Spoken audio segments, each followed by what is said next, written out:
सर्दी की छुट्टियों का समय था। 19 साल की चित्रा शहर की शोर शराबे से दूर अपने दादाजी के पास रामपुर नाम के एक छोटे से गांव में रहने आई थी। रामपुर एक ऐसा गांव था जहां आज भी बिजली आती जाती रहती थी और रात होते ही सन्नाटा ऐसा पसर जाता था मानो हवा ने भी सांस लेना बंद कर दिया हो। चित्रा के दादाजी पंडित दीनानाथ गांव के सम्मानित व्यक्ति थे। उनकी हवेली गांव के किनारे पर थी।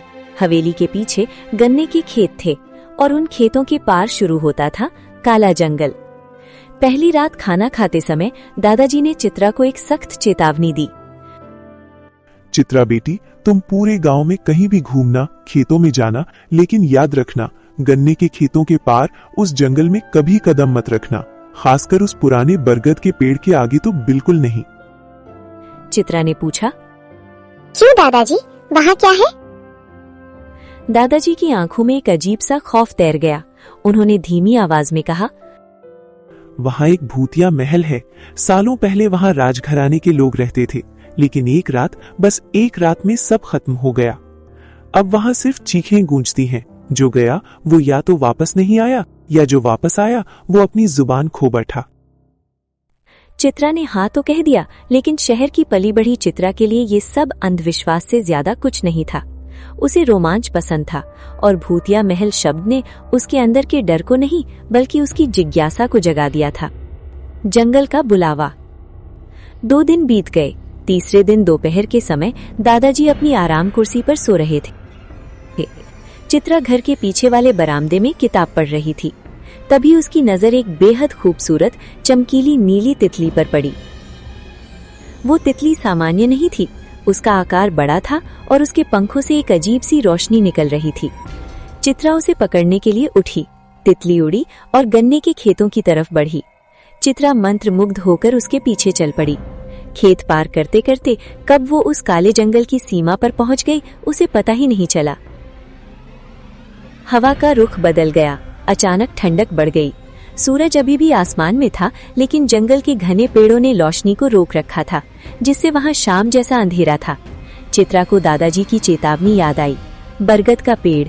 सामने ही वो विशाल सूखा हुआ बरगद का पेड़ खड़ा था, जिसकी जड़ें सांपों की तरह जमीन पर फैली हुई थीं।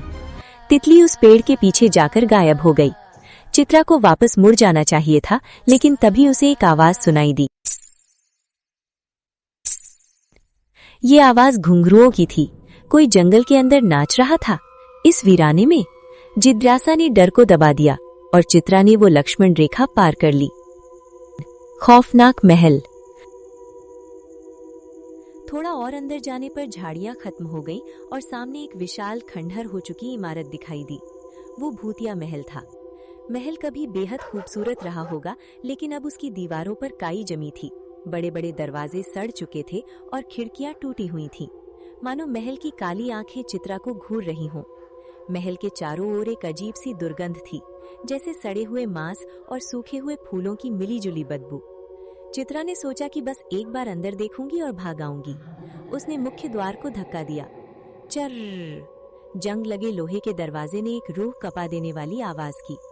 चित्रा अंदर दाखिल हुई। अंदर का हॉल बहुत बड़ा था। बीच में एक बड़ा झूमर था जो अब जमीन पर टूटा पड़ा था। दीवारों पर राजा रानियों की पुरानी पेंटिंग्स लटकी थीं, जिन पर मकड़ी के जाले थे। लेकिन एक चीज अजीब थी। फर्श बिल्कुल साफ था, जैसे कोई रोज यहाँ झाड़ू लगाता हो। तभी वही आवाज फिर आई। ये आवाज ऊपर की मंजिल से आ रही थी। चित्रा सीढ़ियों की तरफ बढ़ी। हर कदम पर लकड़ी की सीढ़ियां ऐसे चरमरा रही थीं, जैसे वो दर्द से कराह रही हों। वो कौन थी? चित्रा पहली मंजिल पर पहुंची। वहां एक लंबा गलियारा था, जिसके दोनों तरफ कमरे थे। गलियारे के अंत में एक बड़ा कमरा था, जिसका दरवाजा हल्का खुला था। घुंघरुओं की आवाज वहीं से आ रही थी।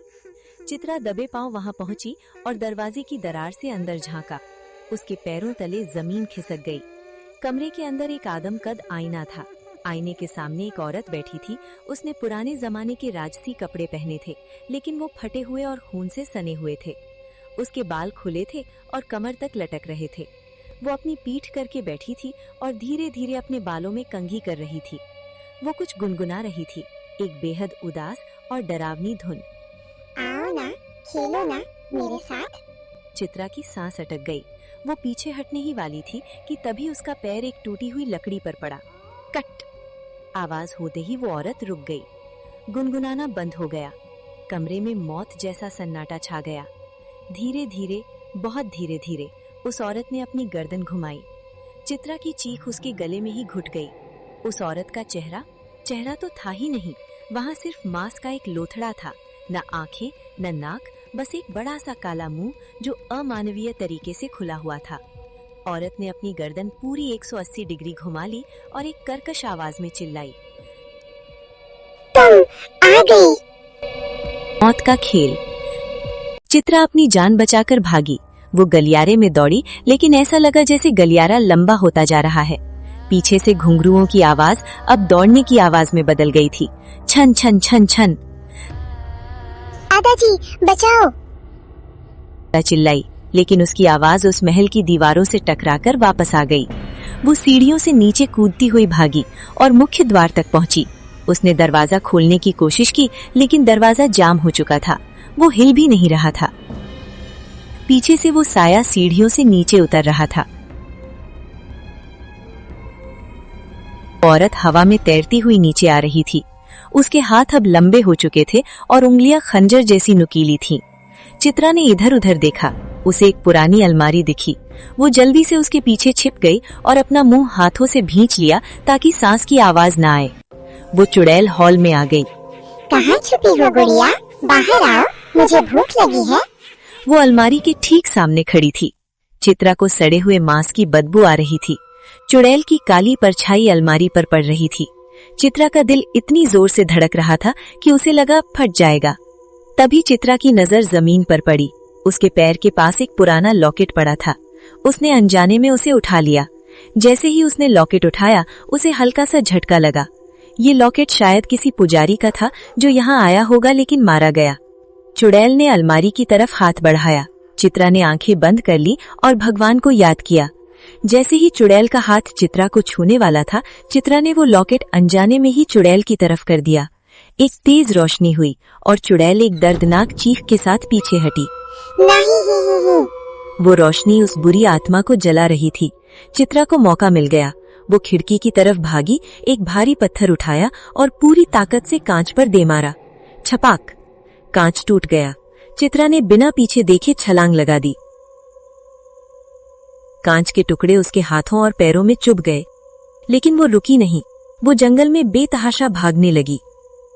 वापसी और एक भयानक सच।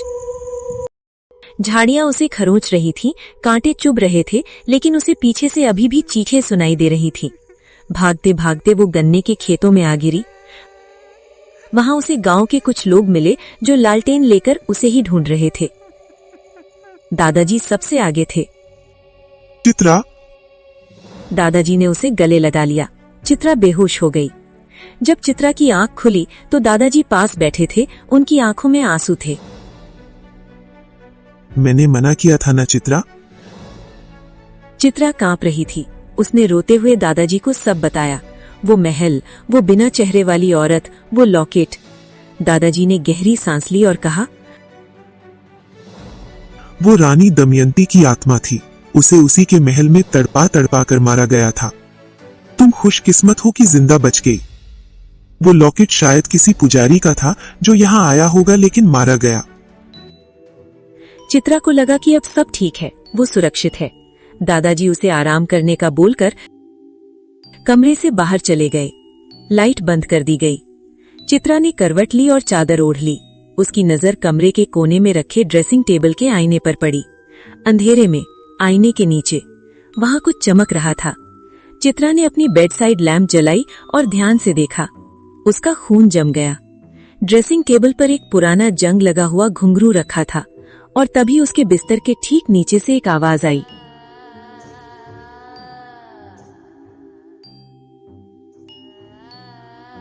छन! और एक फुसफुसाहट उसके कान के बिल्कुल पास सुनाई दी। खेल तो अभी शुरू हुआ है।